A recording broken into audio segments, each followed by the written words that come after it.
Hey everyone, it's Samuel, and welcome to Plot Hooks, the podcast where we explore the arts of narrative and collaborative storytelling in the world's premier RPG, Dungeons & Dragons. Today in the Prime Material, differentiating your world. In the wilds, the deep gnomes. And in the tavern, what would you do if you encountered a fairy ring?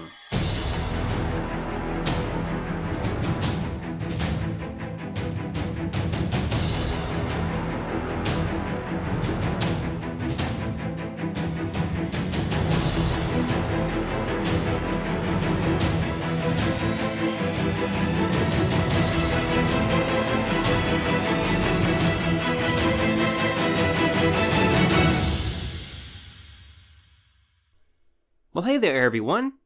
I hope everybody out there is having a great day and a good start to 2021.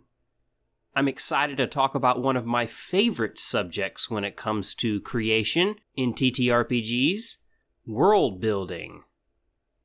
But before we get into all that, there's some announcements to get out of the way, and of course, a thank you, because today is our 1-year anniversary episode. We started setting everything up for the podcast last December, and our first episodes went live in the first part of January last year.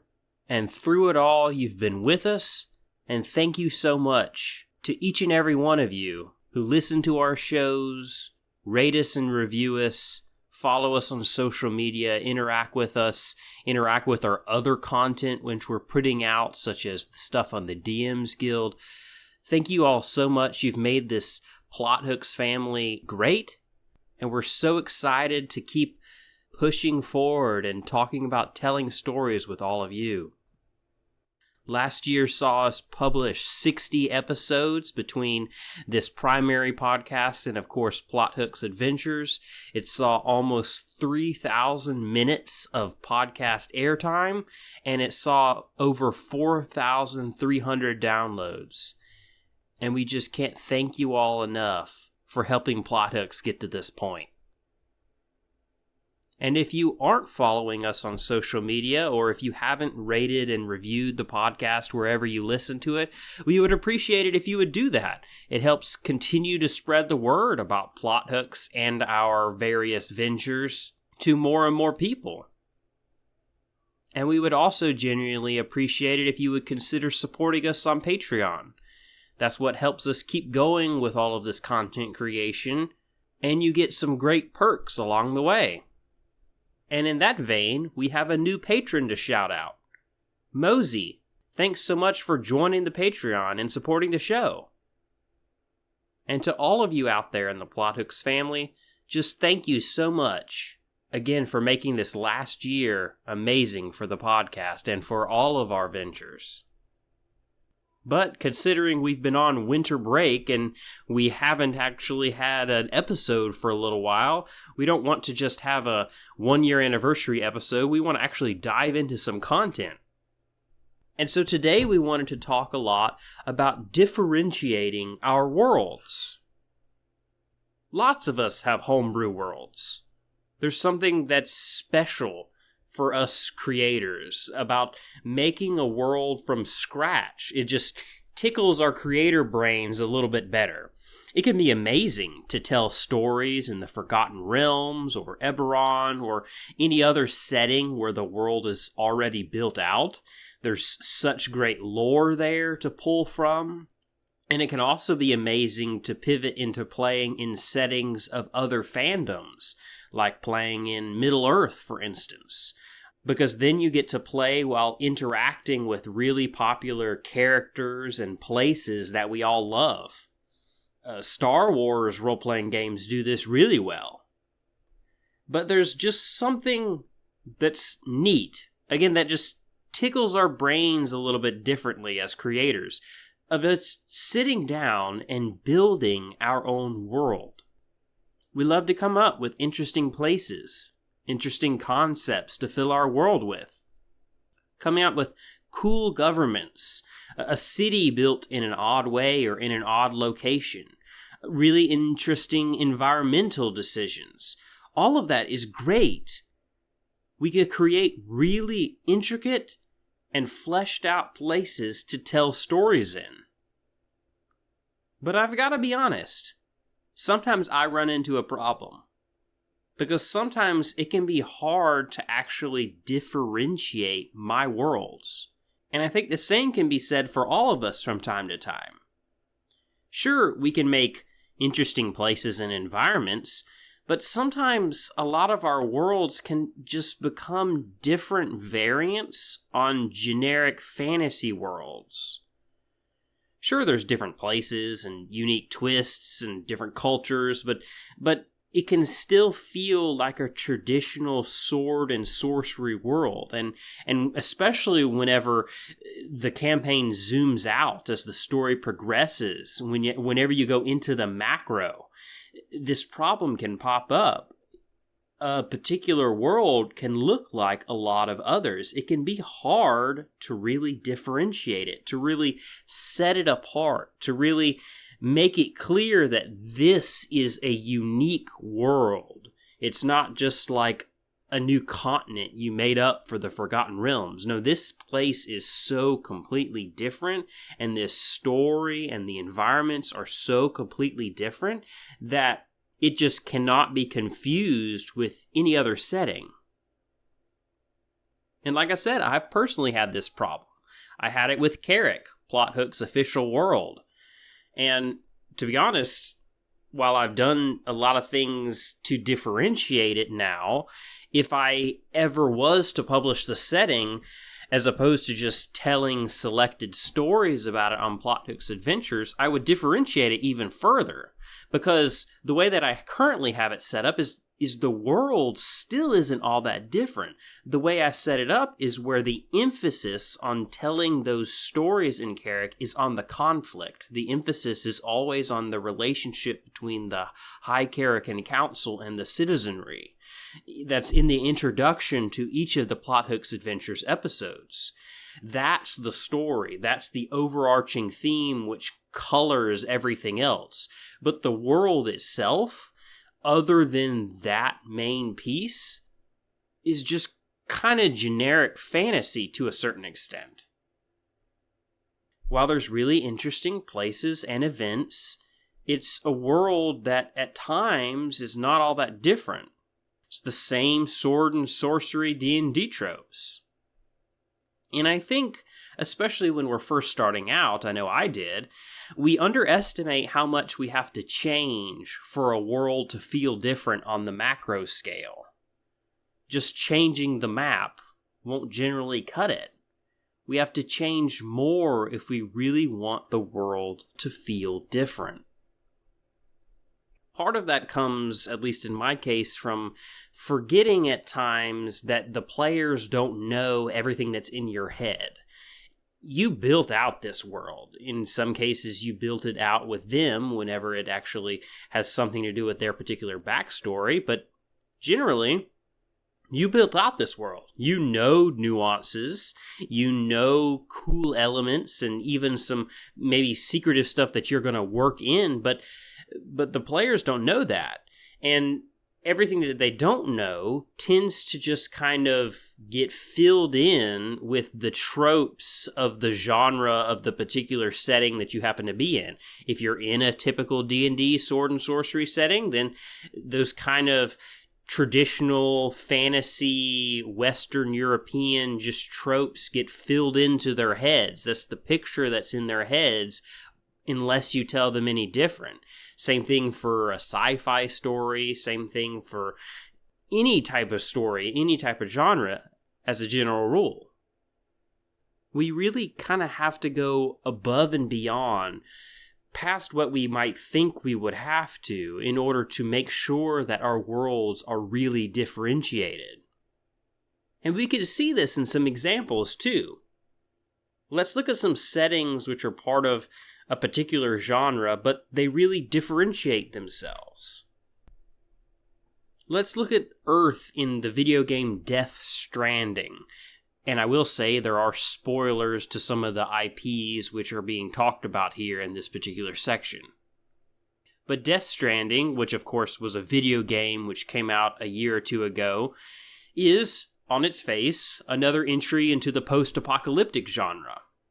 But this isn't just any apocalypse. It's not just that everything has gone to crap and there's zombies, or everything has been blown up by a nuclear bomb, and you have this world where life is very hard and difficult because everything is really messed up on the earth, either because of the people in power, in the case of like a Hunger Games, Divergent type saga, or because just the world itself is all messed up. That's typically what I think of when I think of post-apocalyptics. But here, in Death Stranding, this isn't just an apocalypse. It's, again, an entire different way that the world works. Dead things go to a place called the beach before going into the afterlife. And the Death Stranding event allowed entities called beached things into the world. There was a crossover where things couldn't pass on anymore. And now the world of the dead and the living were kind of mixing. And these things, these beach things, they produce this rain called timefall, which aged anything it touched. There was illnesses which gave you certain effects. The world began to harness the power of the beach for energy. The main character was a repatriate. He couldn't die. The world just worked completely different. And there was so much lore and so much amazing aspects to the game that, I mean, it was a fascinating game, despite the fact that, as many jokes have been made about it, it's essentially a game about carrying things to different places. Just the lore and everything surrounding it just made it really interesting. It was a unique world, a world that was differentiated. There's another awesome setting in the science fiction genre, in the novel by Larry Niven, The Integral Trees. Now, he didn't just set this novel on another planet. This takes place in the center of a gas torus, a ring of air that is surrounding a neutron star. There's literally no ground, only sky. Most of the ring is unsurvivable because the air's too thin, but the middle of it has enough air to sustain life, and everything there is constantly free-floating. There's no up, down, just free fall. Ponds and lakes are just globs of water drifting around in the winds. Most wildlife can see in all directions due to having trilateral symmetry. And the name of the novel comes from large structures called integral trees, which are huge trees that are tidally locked, which in astronomy means that it's always oriented the same way towards the object that it's orbiting. So in this case, it means that one end of the tree always points towards the neutron star, and the other end of it always points away from it. Our moon is like that in the real world. We only ever see one side of the moon because it's tidally locked with the Earth. But in this instance, the wind difference at either end of the integral tree forces the tree, which has leaves at both ends, into the shape of an integral symbol, which is a math symbol, which kind of looks like a really elongated S. And this setting is totally unique. There's also another novel by Clive Barker, which is a fantasy book called Weave World. And instead of the typical fantasy tropes, the main setting is in a carpet, a tapestry. Not entirely, but that's the main place. A race of magical creatures called Seerkind created the fugue, which, to quote the Wikipedia article, is a carpet into which they wove their most beloved locations, animals, possessions, and themselves as a safe haven. Their aim was to avoid persecution by humans, who call them demons and fairies, and eradication by a destructive being known as the Scourge. End quote. That's a really unique fantasy idea. And there's even more. Stone and Sky is a novel where the world is a seemingly infinite vertical wall with various civilizations built on the wall at various points. In the novel Scar Knight, the city of Deepgate is suspended by chains from something over a seemingly bottomless pit. These are all memorable settings. They're completely differentiated from others of their genre. It's not just a little different, it's really different. There's lots of things that just don't look the same. And again, there can be really interesting stuff, and always is in the stuff that we create. Otherwise, we would just use a regular old setting. We create a new setting because we have cool ideas to fill it with. But if there's not enough at a macro level, then sometimes it just ends up being a different take on generic fantasy world, unfortunately. And there's nothing wrong with that if that's what you would like in your particular setting. And if you're not at the macro stage and all you're doing is traveling around in a really unique, really cool town, then hey, that's all the variety you need. But if you're really searching to differentiate your setting, then there's 3 different tips that I would use to make sure that as we tell different stories in these places, our settings feel really unique, which will make the stories feel very vibrant and unique as well. First, I like the idea of coming up with a unique feature that permeates your setting. Now, this could be virtually anything, but it has to permeate it, and I don't use that word lightly. It has to be something that you can't get away from. It's not just a feature of a town, it's not just a feature of a region on the continent. It is something that is unique to this setting, which your players can't get away from, which is constantly having an effect on the environment around you. Think of the novel Stone and Sky, which we just mentioned. You can't get away from the fact that all of your cities and towns and everything are built onto a vertical wall. You just look outside every day, and that's just a reality that you are faced with. You can't get away from it. And so if you're thinking about trying to really differentiate your world, come up with something about your setting which just makes it entirely different than any other setting of its kind. Maybe it has something to do with the pantheon, with the deities. Maybe they walk among the people all the time, and that's just the reality of the setting. Maybe you try to use a setting with something like there's no such thing as color. Come up with something that's entirely unique. Make it a feature. And even if it is something that is restrictive on the surface, like I can't go outside and traveling easily to the next town because it involves scaling a vertical wall, well, in the long run, that restriction breeds creativity, and it creates even more unique features, which will further differentiate your setting. The second tip would be to emphasize the differences. So not only should we have unique features that permeate our settings, we need to make sure that we emphasize them. Again, that goes back to the thing that I sometimes fall into, that, people don't always know everything that's in my head. If your world has a different pantheon, they don't know that. The players don't know that. They don't know that the gods could be walking among you unless you describe it all the time. And they don't know how pervasive it is if you just mention it once and then just never mention it again. It has to be something that is emphasized, that you don't ever let be forgotten. And not just in group chats outside of games, but in the story, in the moment, whenever those kinds of things can really make an impact. Emphasize those differences.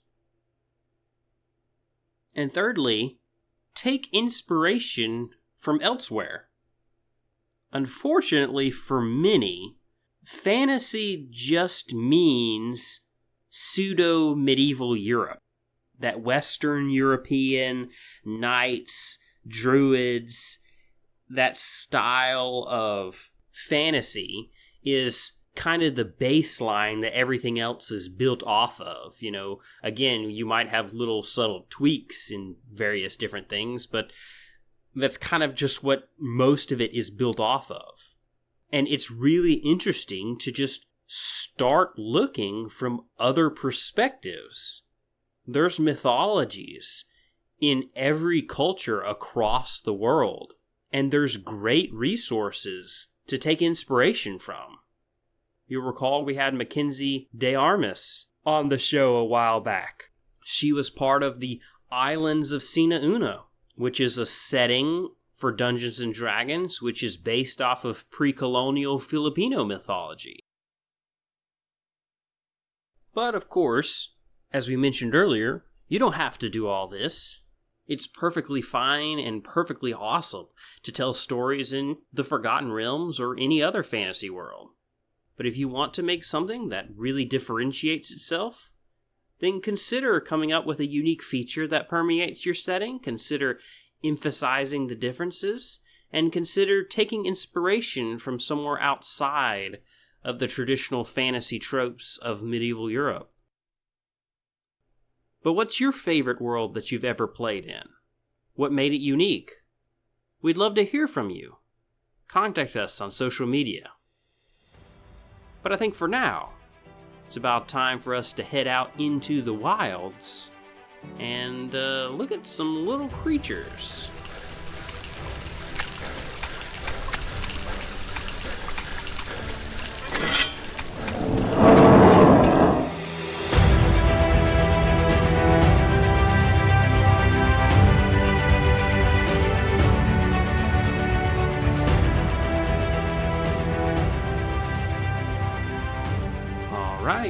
We're out here in the wilderness, and we're deep underground for the aptly named deep gnomes today, also called the Sverfneblin.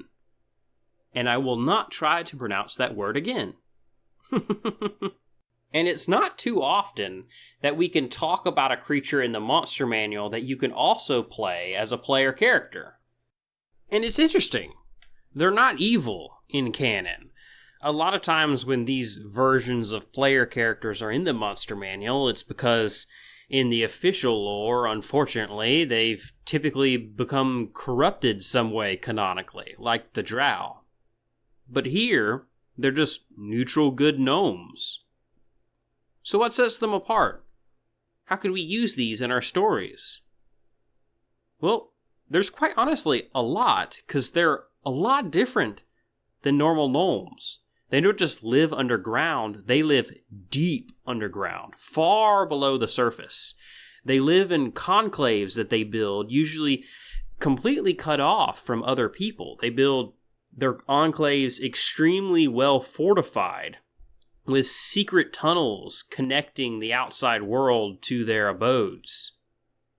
Several hundred entities will live down there underground, just enjoying life, surviving by, and I quote, their stealth, cleverness, and tenacity.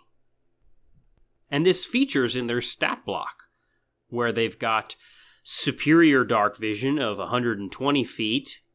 They've got stone camouflage, where they can have advantage in stealth checks made in rocky terrain. And they can cast some innate spells like non-detection, blur, disguise self, and blindness deafness. Reminds me a little bit of the way hobbits are in Lord of the Rings, how they're described as they can move unseen if they wish.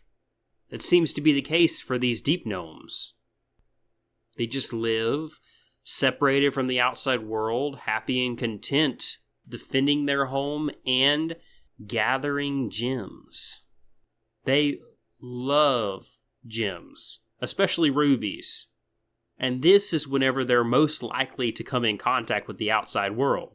because they leave their confines in order to go out and find these things. And they'll find and encounter all sorts of other Underdark creatures as they traverse to the mines. And herein is a great plot hook for players encountering these creatures.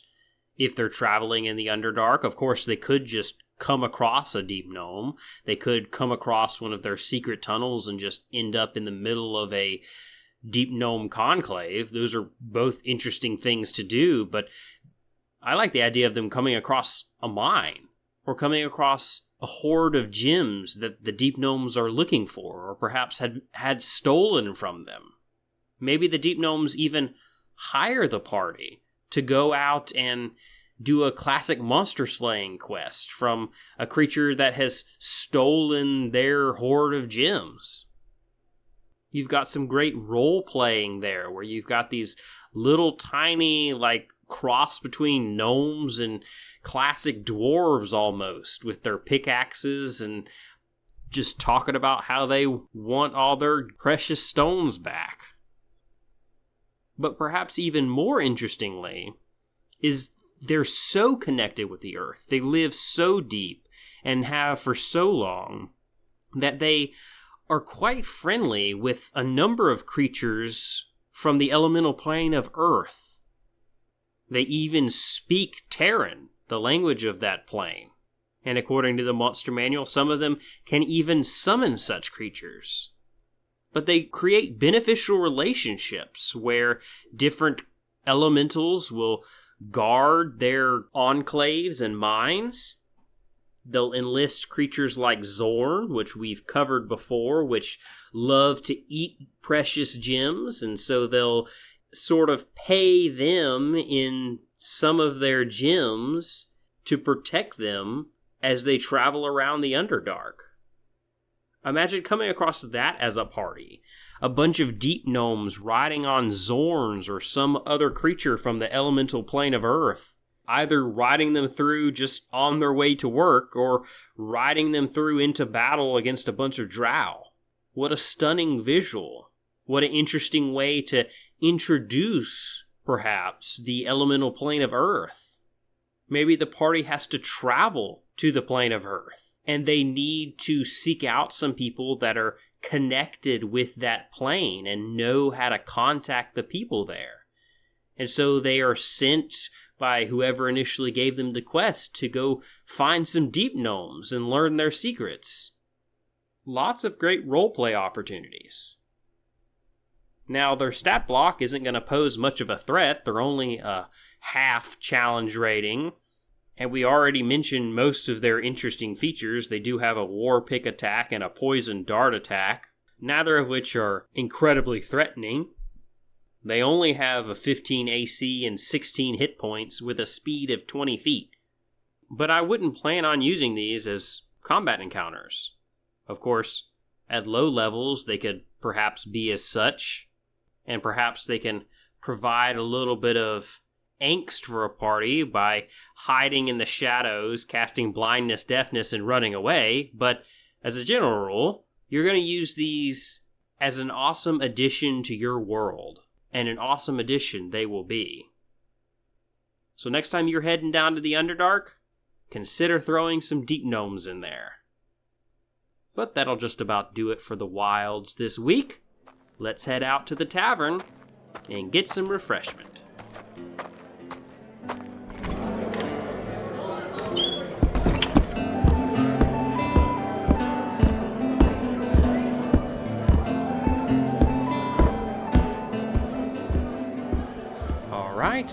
We're out here in the tavern. Today's plot hook: what would you do if you encountered a fairy ring? Now, fairy rings are naturally occurring phenomena. They're essentially a ring of mushrooms. You usually find them in forests, but you can find them in other areas as well. They look kind of eerie, just this random ring of mushrooms, and they can actually occur quite rapidly because mushrooms are just the fruiting body of the fungus.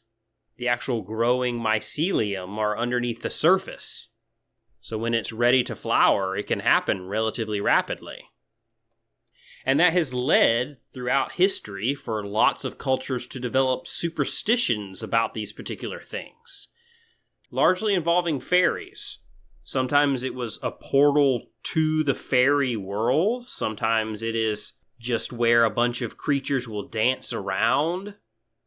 But generally, they were thought of as things to avoid. And I think there's lots of inspiration to take from this. Have a town in a forest?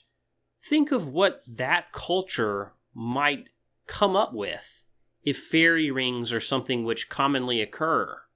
What superstitions might develop? How might that affect the way that they live? What if the superstitions are real? What if this really is a gateway to the Feywild that appears once every so often? What if it's something that's joyous and not nefarious, that going inside of a fairy ring or finding one provides you with a boon for a time? What if it's the footsteps of a nature god, and going there will imbue the party with some sort of power? And even beyond fairy rings, these types of naturally occurring phenomena, which are strange nonetheless, that all sorts of superstitions get created around, are a really interesting thing to think about whenever we're building out a setting. Those kinds of things could add great flavor and great context and great depth to cultures that you're developing for your stories. But I think for now, that's about all the time we have on this week's episode of Plot Hooks. Thank you all very much for listening. Thanks again, Mosey, for becoming our next patron. Thanks again to all of you out there for a full year of Plot Hooks content. Thank you all very much for coming along for the ride. From all of us here at the Plot Hooks team, me, Samuel, thanks from Matt, Mike, Dave, Steve, Zach, Becca, and of course, podcast Pupper Ellie. We'll see you all again next week for another episode of Plot Hooks.